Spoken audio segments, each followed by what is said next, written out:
thank you once again for being with us today as we talk about Operation Traffic Stop 2. This is the single largest undercover operation of its kind that we've worked in the history of the Sheriff's Office. That only would have been possible with these wonderful folks and their teams that joined us today. We talk about, but we not. We walk the talk, that working together as a team is the only way that this is possible. And these wonderful folks behind me are the commanders, and they sent their troops, and as a result, we had a banner, no pun intended, operation. Nicole Orr is with us today. She's with the State Attorney's Office. Brian Haas is our State Attorney. He's simply the very best. Nicole's one of the big bosses that will be handling all of the cases, her and her team. We also have with us Captain Sean Vance from the Lake County Sheriff's Office, Assistant Chief Marvin Tarver from the Lakeland Police Department, Chief Steve Parker from the Davenport Police Department, Chief Mike Teague from the Lake Hamilton Police Department, Chief Chris Velasquez from the Lake Wells Police Department, Chief David Brannon from the Winter Haven Police Department, Lieutenant John Cruz from the Auburndale Police Department, Chief Andy Ray from the Bartow Police Department. One of the things that's very important about these operations is that we immediately begin services to the victims of human trafficking. And that's our focus here. So we have prostitution stings, and the whole focus on this is so that we can find the victims of human trafficking. We could not do this without our partner organizations. We have Jody Domain with us today from One More Child. We have Sarah Backelder from Sail of Freedom, right? I'm from Polk County. I always mess that up. Y'all would be disappointed if I didn't mess that up every time, wouldn't you? Katie and Parchman from Heartland for Children. Sarah Rockwell from the Children's Advocacy Center. Also, the Department of Children and Families was at this operation, as you'll hear in a few minutes. DCF was very important because we had to rescue some children. I mean, it's not every good parent that lives life without bringing their child to a human trafficking op, right? They were with us as well. And of course, Dr. Mary Ann Thomas, my name, my voice. Thank you all for being here. They provide counseling services and will give you the detail immediately upon our arrest of folks, and they identify the victims of human trafficking for us. But let me give you some data before we get into the color. These folks represent 10 law enforcement agencies. We had a total of 219 arrests. 119 were for prostitution, 83 were for Johns, and there were 17 other arrests. We filed 242 misdemeanor charges, 44 felony charges. The criminal histories of the folks you see here include a total of 985 previous misdemeanor charges and 680 felony charges. So I don't want anyone to leave here today thinking, oh, these are all just innocent victims, because a lot of them are not innocent victims. A lot of them are criminals. Some of them are victims, and that will be pointed out to you.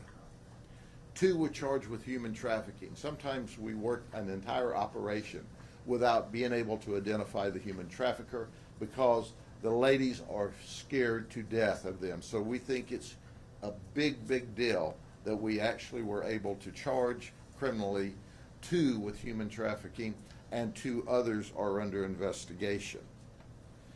35 of the subjects that we arrested were here illegally in the United States. Did you hear what I said? 35 of them should not have been in the United States, but they were. They were here as suspects, but they were also here as victims. They were forced, indentured into having to be here to pay off their transportation debt, among other issues. They came from 7 different countries: Cuba, Chile, Venezuela, Mexico, Guatemala, Colombia, and the Bahamas. It's important to understand that of those that were here illegally, 3 were victims of human trafficking, 18 were prostitutes that have not been confirmed, and 12 were Johns. But the thing that's most compelling to me, other than the fact that they're here illegally and they shouldn't be in our country, being a victim or victimizing others, was that they were paying off the coyote for their transportation. This is real. For those of you who think that the border issues only pertains to Texas, New Mexico, Arizona, California, you couldn't be more wrong. The border crisis is a crisis for every state in the union, and for a lot of victims, it is a border crisis. Seeing the increase in illegal aliens at every operation continues. We are seeing more numbers in every operation, and that should be great pause for the people across the United States. We also arrested 18 from other states: Alabama, California, Georgia, Illinois, Massachusetts, Maryland, Michigan, Pennsylvania, Tennessee, and Wisconsin. Now, you always want to make your spouse happy. It really makes your spouse happy when you're able to announce to her, or we announce to her, because she usually, sometimes he, are looking for their loved ones. 41 of these folks were married. That's right. But they wanted to come do the wild thing with people who were not their spouses. 13 were on public assistance. That's right. You pay taxes into the government so we can have public assistance for those who need it.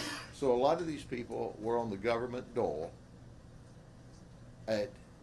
with your tax money while they were here engaged in prostitution activity. 42 brought illegal drugs, to include heroin and fentanyl, crack cocaine, methamphetamine, and as I always talk about, my favorite, cannabis. You know, all of those things some people want you to think are low level, non-violent. I'm suggesting to you just the opposite. It's created a tragedy for a lot of these people's lives. But we wouldn't be complete without the color. First, I want to introduce you to Maria Guzman. She's here illegally. She's from Orlando. That's right, she's one of the human traffickers. You always think of the guys being human traffickers, but she is the one facing a first-degree felony charge, which is 30 years in prison. She's the one that was setting the appointments. She's the one that were prostituting 2 young ladies. She was taking 60 to 70% of their money. She first met them online when she said, "Hey, I'm looking for someone to work construction in the Orlando area," where the victims had met, the 2 victims had met at the border crossing in ICE custody, and they had gone to Minnesota. So then they flew back to work in construction. She just didn't define what construction meant. Yeah, they were going to construct sexual encounters. So as a result, they flew, she hired them, and she kept tabs on them every day and all of their movement. She gave them Wednesdays off, but she still followed them and kept track of them on Wednesdays as well. So at the end of the day, when we think of human traffickers, they're not always guys. Sometimes they're women. And then the second human trafficker that we've charged is from Chicago. Did I mention to you that he's here illegally? That's right. He's come here illegally to victimize people in the United States. And here's the victim that he was trafficking. He loaned her $2,200 to repair a vehicle, and she didn't have the money to pay it back. So he said, "You're going to have to do prostitution." He set up all the appointments. He made arrangements for transportation, and he was taking 60 to 70% of the money once again. Keep in mind that He was not only here illegally, but he set this woman up. Now, we calculated based upon what they were charging and how long he had her doing this, and he had made a whole lot of interest on that $2,200. Then there is these two ladies. These two ladies came to engage in sex. They're friends. Jamara Bradley, who's 27, and Ada Gray. Jamara's from Sanford, Ada's from Lakeland, and they brought the 14-month-old child with them. I didn't stutter. They brought a 14-month-old child.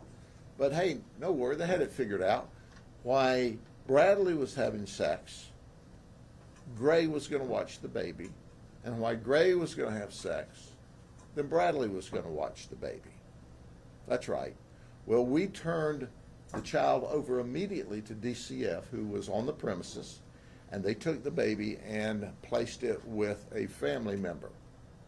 Both of them, when I asked, are they employed? Not legally. Their only employment is doing prostitution. That's 2 for 1. Then there's Adam Trotter from Davenport. Adam's 31. He left his 1-year-old daughter at home by herself while he came to this location to have sex. Not really. He said the dog was watching the baby. Did you hear? Did you hear what I said? We interviewed the dog, and the dog said wolf. I guess that means yes in dog language. So we went to the house and we rescued the baby, turned it over to DCF. DCF immediately made sure the baby had services. The dog said, I'll hang out here till he gets out of jail. We made sure the dog had food and water, so y'all chill out now. We didn't see any need to put the dog in dog jail, okay? David Green's from Massachusetts. He's an air conditioner contractor. And he's a special kind of guy. He's 42 years of age, and he's divorced from his wife, and she lives in South Florida. But David, being the kind of wonderful dad he is, flew to South Florida to pick up his daughter because he wanted to celebrate her 15th birthday. So he brought her up to the attractions and promptly left her in the room while he went out to have sex. Here you go, daughter. You enjoyed television in a motel room in Central Florida. Dad's going to be gone for a while. So for his daughter's birthday, he celebrated by wanting to have sex. Now, we call ex-mom. You know, ex-spouses are sometimes difficult anyway. To say that she was angry would be an understatement. But she came and picked up the 15-year-old. Well, I'd like to wish the 15-year-old a happy birthday. For her birthday, we arrested her dad and put him in the jail. So that's where he spent the birthday weekend. Then there's Russell Rogers from Winter Haven. This is a now photo, okay? This is a photo of him in the county jail. He came to have sex. You want to see a before photo?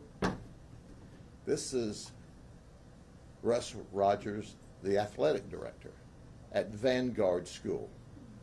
And he also is a teacher at Auburndale High School Real Academy. He's married. He's got 3 children. Now, we've arrested him, right? He's in custody, and he says, hey, dudes, y'all got to hurry up. And we go, why? He said, well, it's my wife and daughter. What about them? Well, they're arriving at the airport in Orlando. I got to go get them.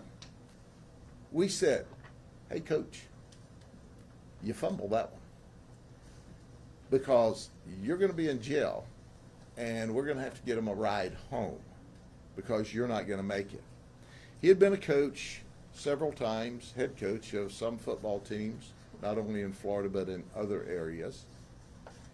And he currently is not a head football coach, but a coach at Vanguard and Auburndale High. Now here's the interesting part. Not only did he negotiate to have sex,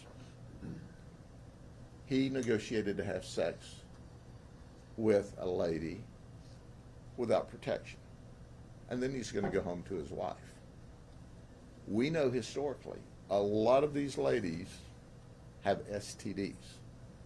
So was that a welcome home gift that he potentially could have given to his wife? This dude now is coaching in the county jail. I can't believe that we'd want somebody like this around our children.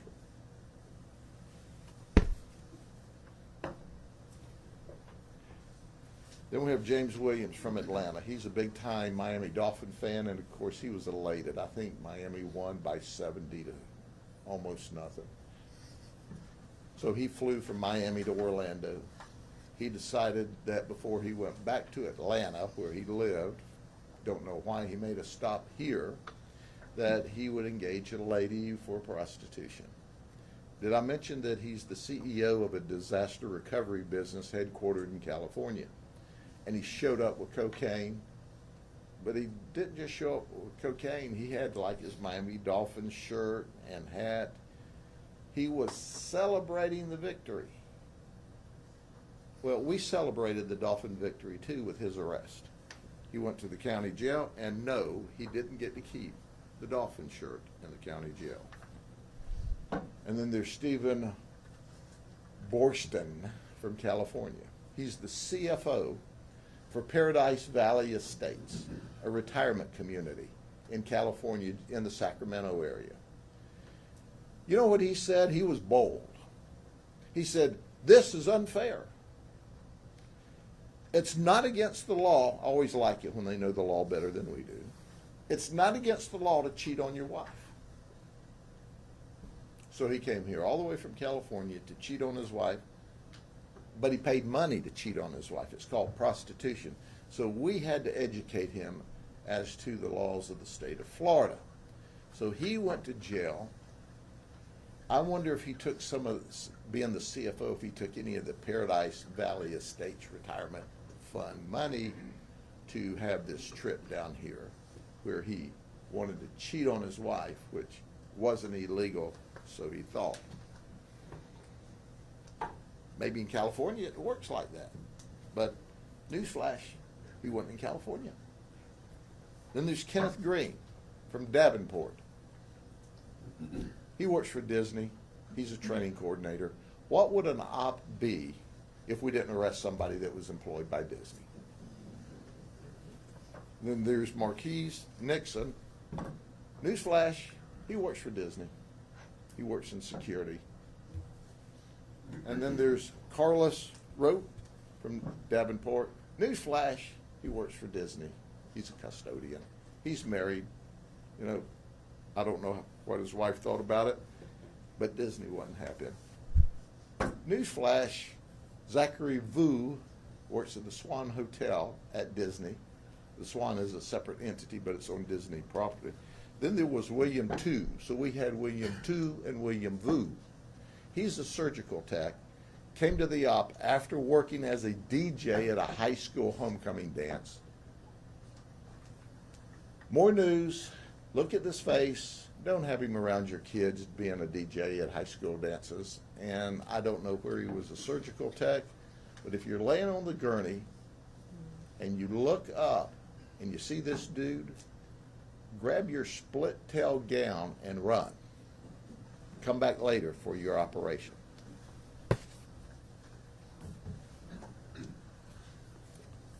Stephanie Amos from Kissimmee. She's a dental assistant by day, and she's a prostitution deliverer of services by night. Y'all expected me to say something about all of that. Y'all gonna have to fill in the blanks. I can't do it. It's X-rated, but she was in possession of cocaine too. But if you show up at a dental appointment and you see her, you never know where her hands have been, okay? I'm just saying. Marina Perez from Kissimmee. She said she's a flight attendant for Southwest Airlines. Kind of brings a new meaning to want to get away. Or you're free to move about the cabin. Well, she's free to move about the county jail.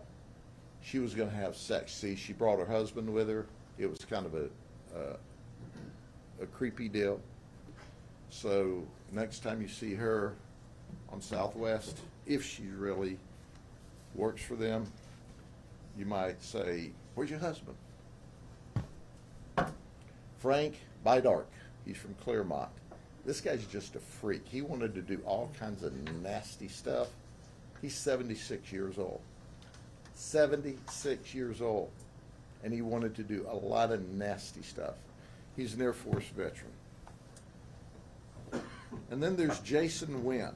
Jason Wynn is 48. He's from Kissimmee. He came with crack cocaine. He's married.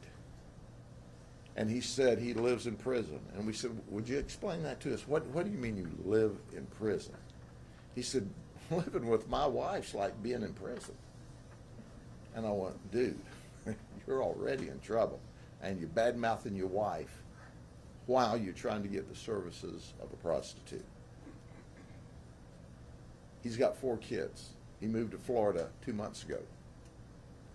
Welcome to Florida. Welcome to Polk County. Okay, so when you look at some of these Johns, you think, wow, wow. How could they do that? But I want to go over the dumbest one that we've ever had. All right?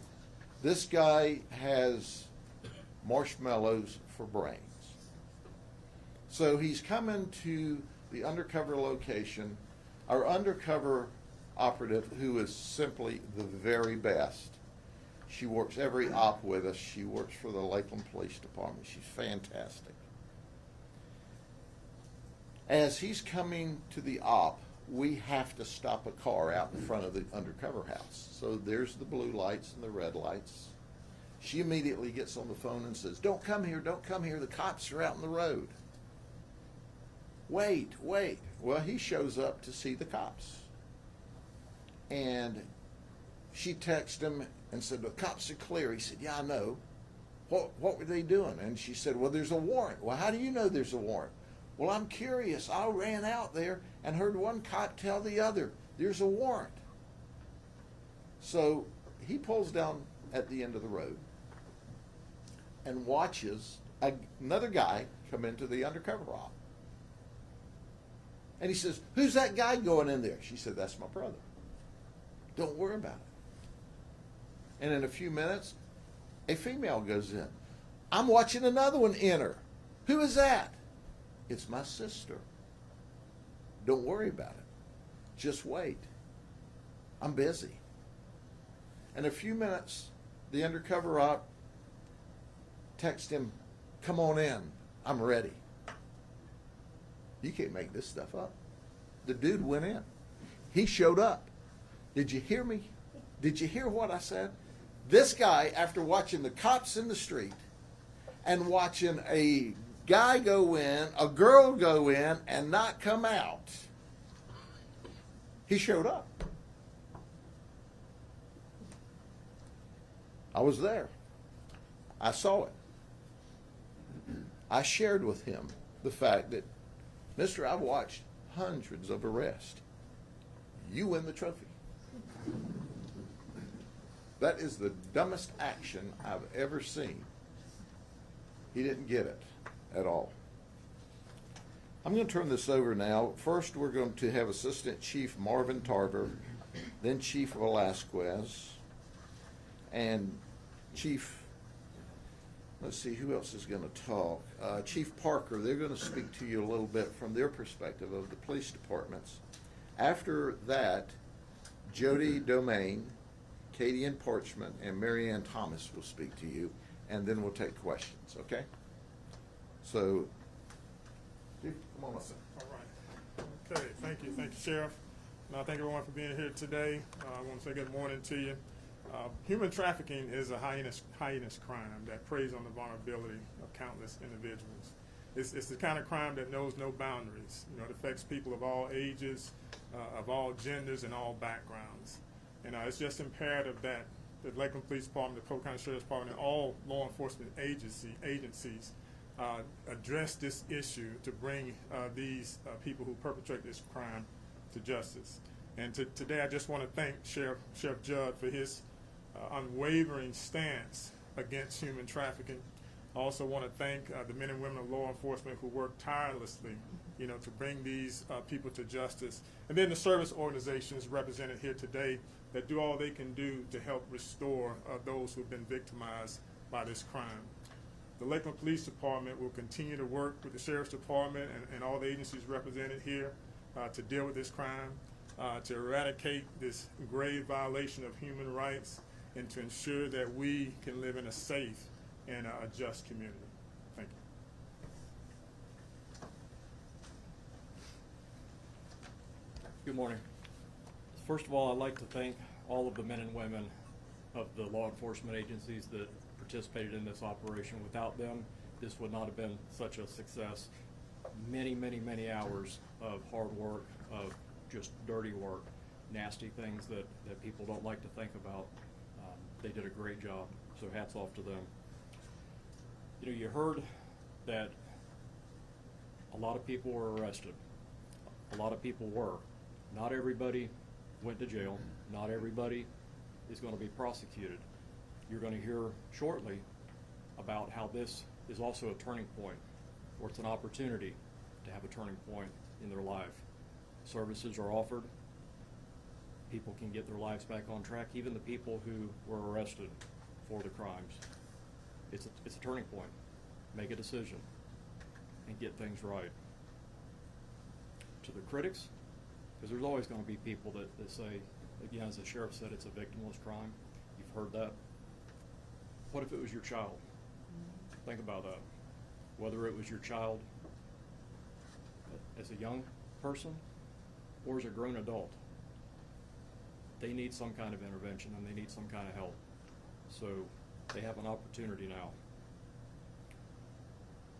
Last, to people who might be thinking about it, it amazes me the number of people who will do it time and time again, even after they get arrested.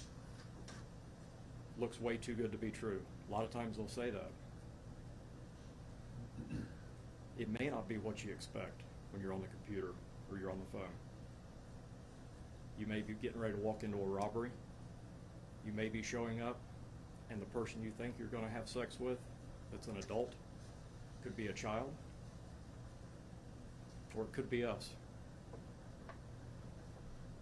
And many times, more than not, it is going to be us. So, to those who are thinking about it, we just encourage you not to mess around and find out. Thank you. Good morning.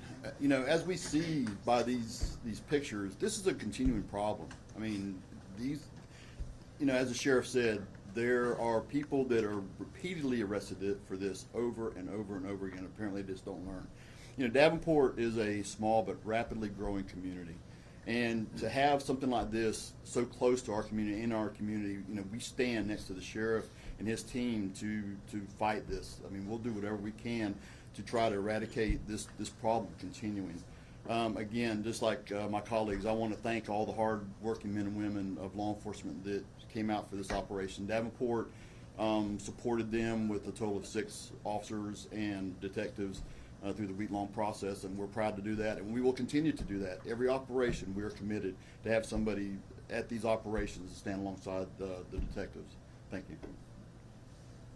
you. Good morning. My name is Jody Domingue, and I'm the Executive Director of Anti-Trafficking for One More Child. We have anti-trafficking services across the state of Florida, in North Carolina, Tennessee, and Ohio. But this partnership with the Polk County Sheriff's Office and these operations is by far our longest standing and most precious relationship. At each of these, we are able to have our expert staff who consist of advocates, lived experience experts, and trauma therapists, yes, right there on the ground to offer services in people's most critical moments. And because of that, we were able to have 5 victims of trafficking identified immediately, not arrested, and brought to safe shelter. But for us, our most important work is after, the day after, and when we continue to follow up.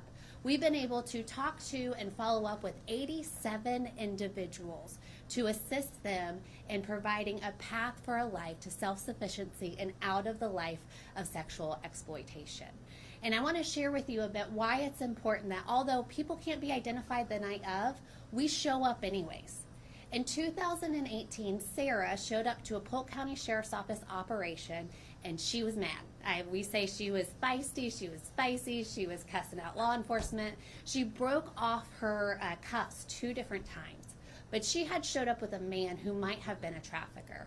So as they always do, the Sheriff's Office let us bring her into a private room and ask her some questions.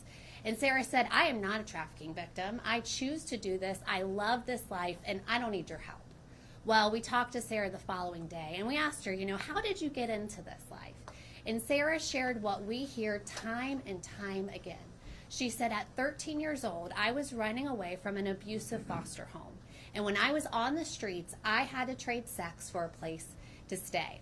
Now, we kept up with Sarah for many years. She would call and thank us. She said, your staff are the first people that believed that I was worth more than a life in the street doing prostitution. Well, I received a phone call about 6 months ago, and it was Sarah. And she was in the car, and she said, Miss Jody, I wanted you to be my last call. She said, I'm on my way to a program, and I am ready and committed to officially turn my life around. And yes, we're playing the long game. It took some time, but because of this partnership and because of that night many years ago for Sarah, she's able now to receive the services that she very much desires and needs. So Sheriff Judd, Polk County Sheriff's officers, the agencies here today, thank you for your continued partnership, for the ability to impact many, many Sarahs, and we are so excited to impact many more. And listen, if your story is like Sarah's, please know there is help for you out there. There are services that can provide hope and self-sufficiency and a new future for you. Thank you.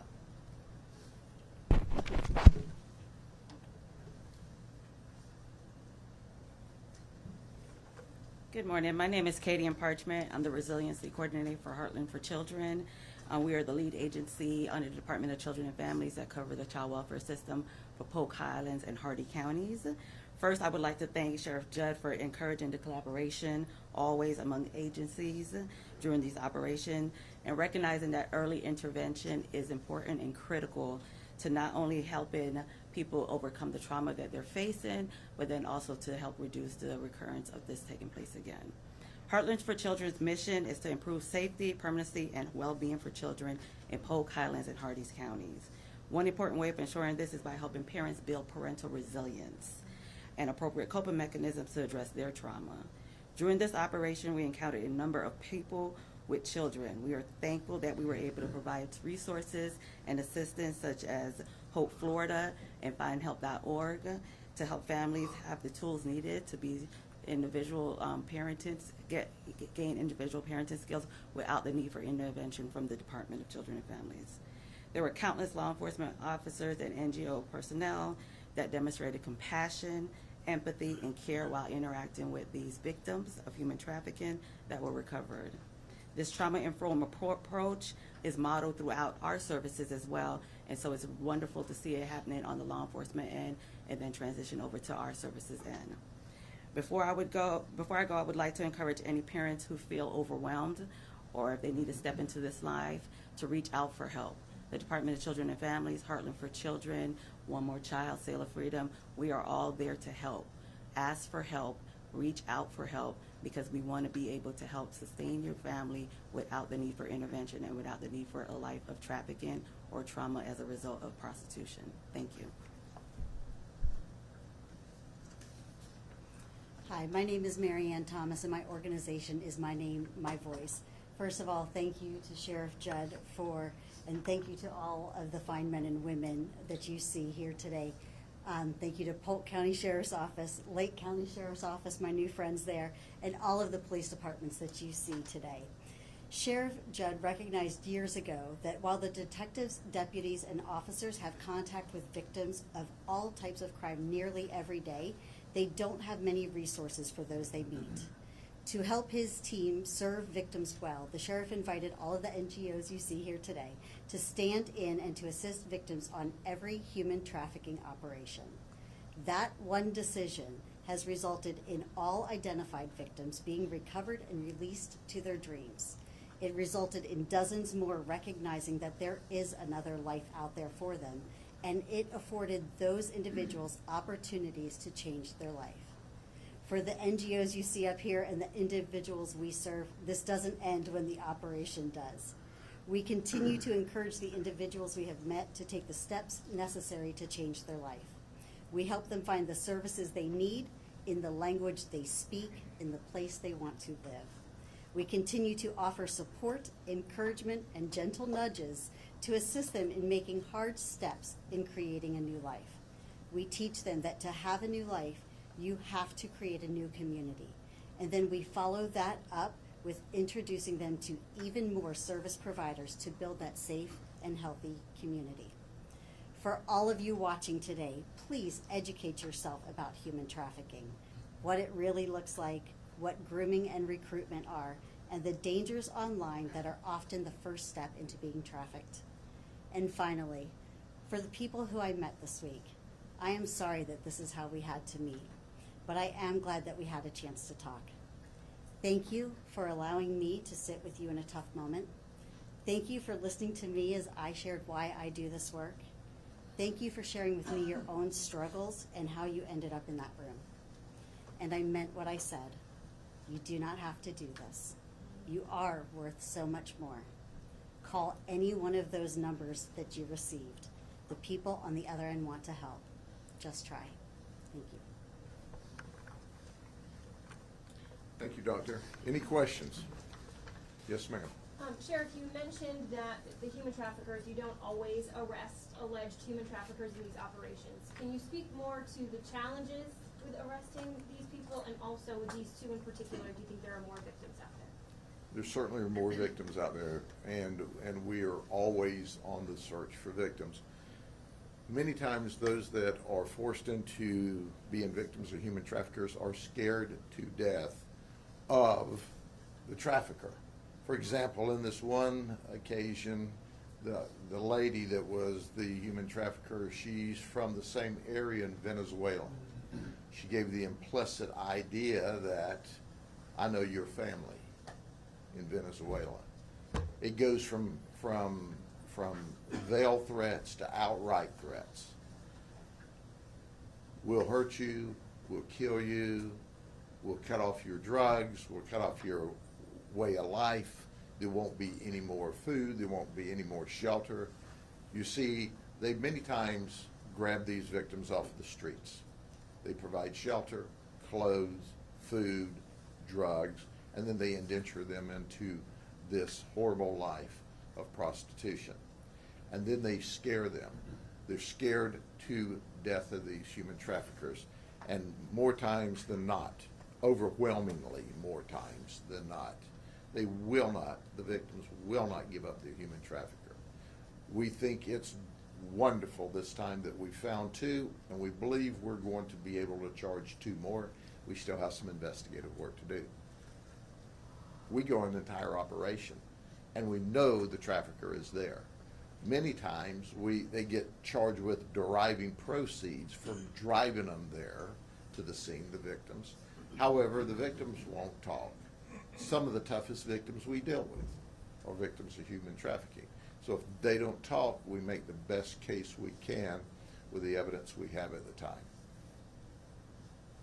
Sheriff, can you provide some more clarity on how the victims and the suspects are able to cross the border and then how they end up here in Florida? Well, they hook up with a coyote, all right? Last operation, we had 4 ladies that came to the operation. They went from Cuba to Guatemala. In Guatemala, they met the coyote or the trap. And that person said, hey, for this amount of money, I will get you into the United States. And, well, I don't have that money. Well, do we have a deal for you?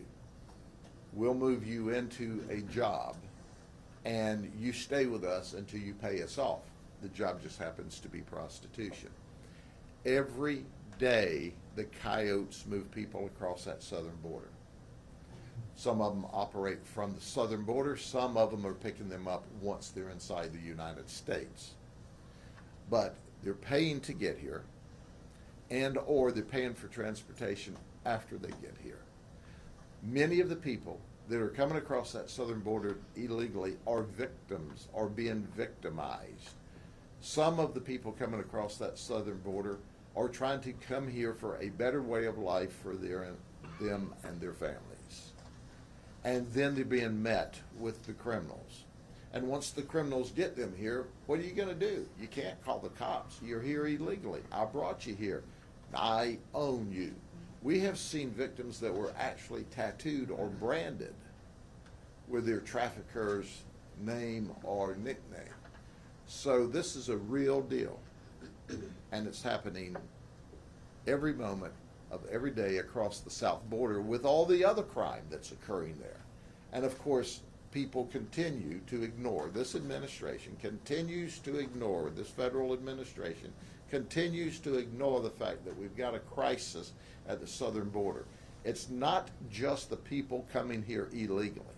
If that were the sum total of all of this, you wouldn't have a lot. That is the tip of the iceberg about all the people that are coming here, all the fentanyl. They're killing more people with fentanyl across the southern border than we lost in major wars in this country by the day or by the year. So when are we going to wake up? When are we going to wake up and say, a lot of the people coming across the southern border are also being victimized as well as coming here illegally? When are they going to wake up and understand that there's thousands upon thousands of kids and folks being killed by the drugs that's smuggled? And they'll push a group of people over here, and why immigration and the border people are busy there, then they turn out and run the suspects or the drugs, or specifically the coyotes will bring these folks across in a different area. So at the end of the day, it's a monumental problem. Chairman, Yes, ma'am. How many of the trafficking victims came from across the border? We can give you that number. I don't know off the top of my head, but some of them did. Do you feel there'll be additional trafficking victims identified as those who were arrested? Oh, I believe so. Yes, absolutely. Because not all of the victims that we see here admitted to being victims. Some of them are dug in. But as Jody just explained, we plant the seeds in every operation. Now, from a 2018 case, we see the lady 5 years later change her life and call back to Jody and say, thank you for your work 5 years ago. So some of what we've done here won't bloom into a success story for years and years. Some of it will immediately. But folks, the bottom line is, anybody who thinks this is two adults entering into a consensual business relationship for sex and money is wrong. They're so wrong. They're absolutely wrong. Wake up and understand what's really happening here. Yes, ma'am. I know of the people arrested, the youngest age given was 18. I know it was saying some people weren't arrested. Were there any minors among those who appeared? I don't believe we saw any minors that were prostituting this time. We have seen them in the past. Anything else? God bless you. God bless the United States of America, and God bless all of our teams that work so very hard on this. See y'all later.